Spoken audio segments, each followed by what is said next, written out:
Thank you for joining me today on Coffee With. We're back again with Major General John Peabody talking to us some more about the Mississippi River, the MVD, the Mississippi Valley Division, and the MRC, the Mississippi River Commission. Somebody's going to want to interview me for soon. You're gonna have it all down. Thank you for being back with us today. I'm glad to do it. Today we're going to talk about the flood and the drought, which happened sequentially. One year after the other. Yes. Quite a contrast. And you were here for one and not the other, right? I was here for the drought. I was actually very much involved with the beginning portion of the flood because at that time I had responsibility for the Ohio River, and we were desperately trying to hold back all the water that we could in our major reservoir system at Kentucky Barkley Lakes to prevent General Walsh from having to execute the Burge Point New Madrid floodway. But unfortunately, nature had its way and showed us who was boss and dumped about twice as much rain as what was forecast right at the last minute, and it just got so that we had no choice. Water does what it wants to, doesn't it?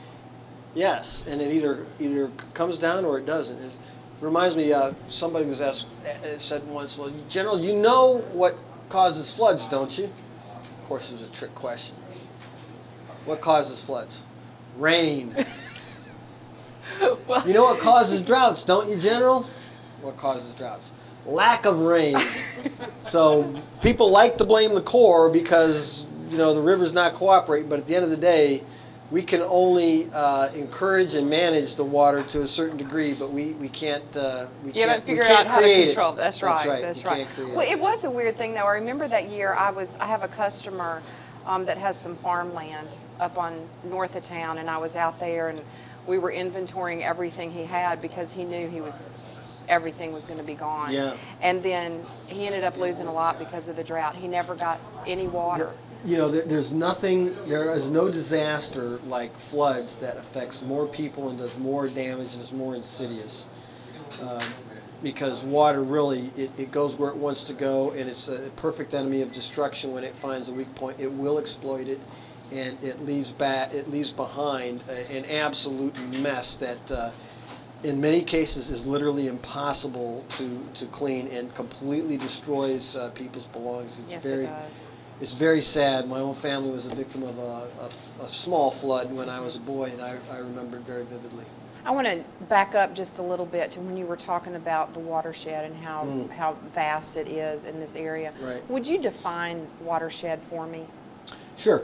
A watershed is essentially defined by where the water falls in the ground. So it literally sheds as it hits the ground.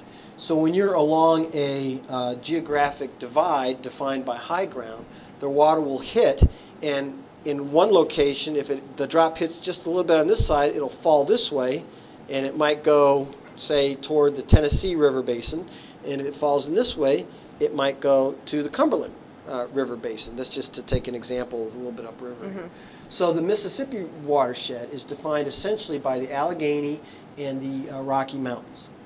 And everything in between, in general, flows into the Mississippi River Basin. And then it's a larger area down here because the river's bigger?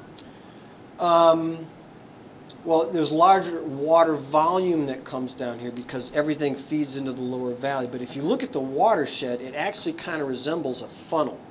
So it's wide at the top, and then as it comes down, it narrows down until you get to Louisiana, where everything goes through Louisiana. Mm-hmm. So literally everything that comes into this watershed is going to affect Mississippi and Louisiana the most, mm-hmm.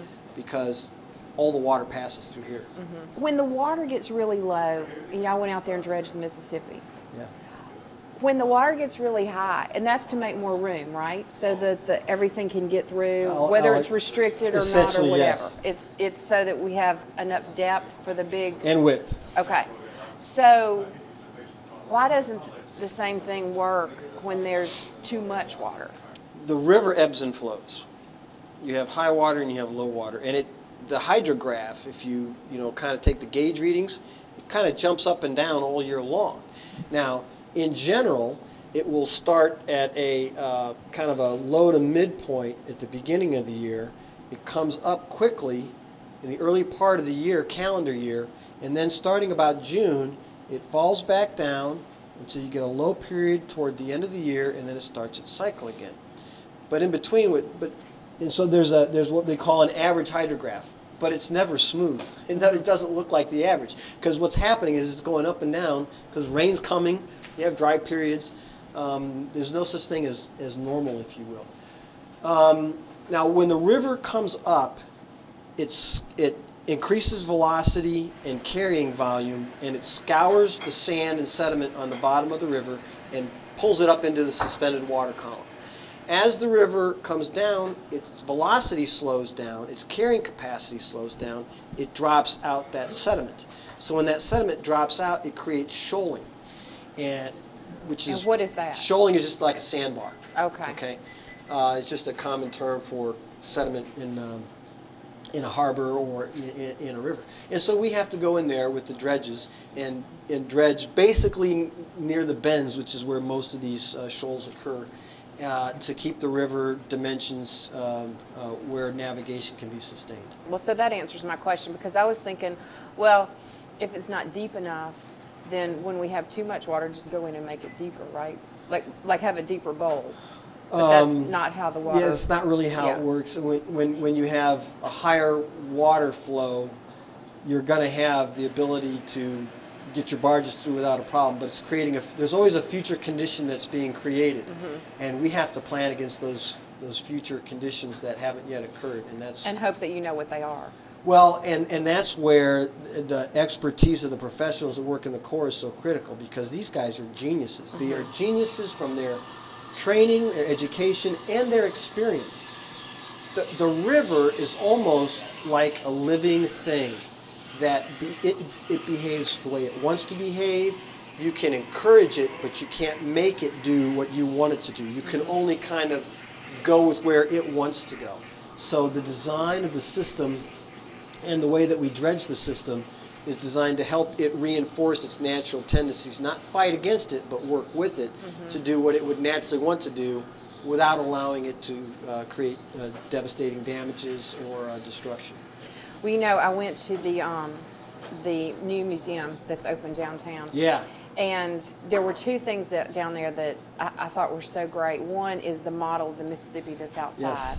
I mean, boy, as somebody who knows nothing about this, it was, I mean, to be able to stand there and really understand where you are and where it is, it was amazing to me, really.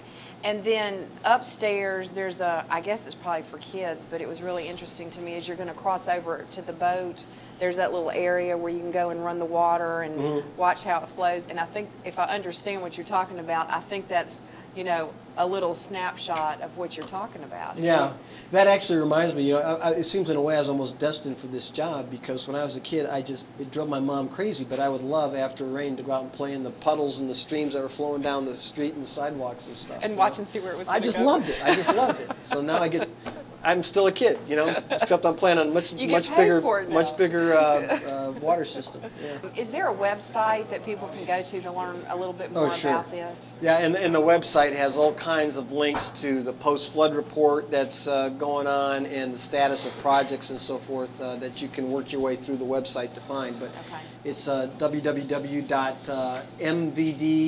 stands for Mississippi Valley Division, .usace, which stands for U.S. Army Corps of Engineers, .army.mil. Okay, and we're going to if you Google MVD, or you Google Corps of Engineers, or you Google Mississippi River or Mississippi River Commission, any one of those things will get you to where you, or use some other search. Yes, it will. I Googled it right before y'all got here on my iPad and got everything I was looking for, and then some. This has been so interesting. Thank you so much for coming. I really enjoyed it. I really appreciate it. Well, thank you for the invitation.